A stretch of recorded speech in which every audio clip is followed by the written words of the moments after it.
Chief Technician Boz Addle loved all the ships in his care, but he had a special affection for the sleek couriers.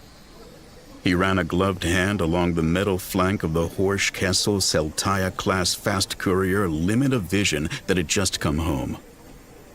Electrical sparking, meteorite poking, a couple of laser cannon burns, he murmured. His hand paused over a nasty gash where part of the ship's protective laminate had boiled away, showing a mass of fused wiring studded with shrapnel. And unless I miss my guess, you took a few proton hits to boot. Jedi Master Jai Maruk clambered out of the cockpit. His face was gaunt, stitched with shrapnel cuts and puckered by a bad burn that lay in a bar of charred flesh across his cheek.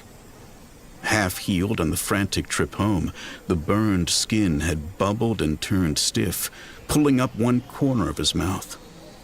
The chief technician regarded him gravely. "You promised you'd bring my ship back without a scratch, Master Maruk." Grim smile. "I lied." The duty medic bustled forward.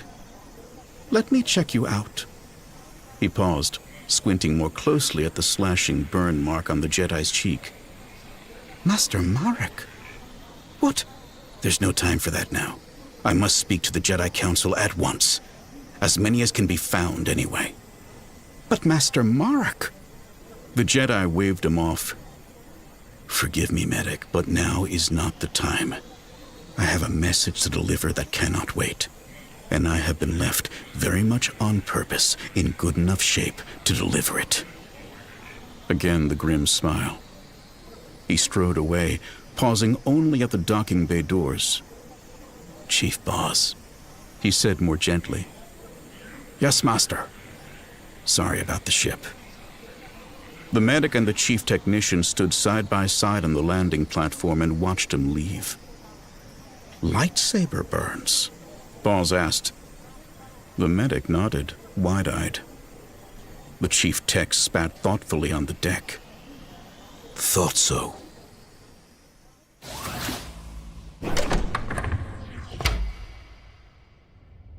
The Clone Wars, like a mighty hand, had flung Jedi throughout the stars, leaving only a few senior Jedi Knights in the temple at any time. Yoda, of course, as Master of the Order and military advisor to the Chancellor, was nearly always on Coruscant. Tonight, only two others had joined him to hear Jai Maruk's story.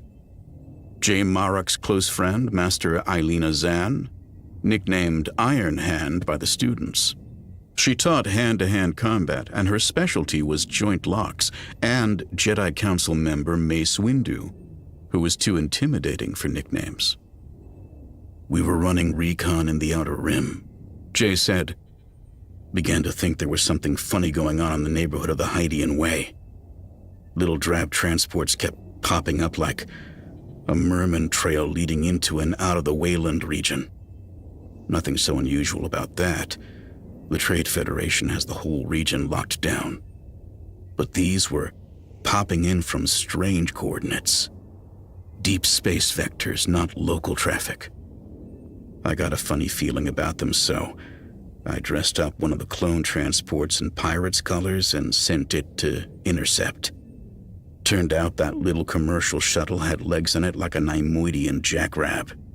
Dropped down a burst of plasma fire and jumped to hyperspace in a heartbeat." Master Yoda's wrinkled brow rose.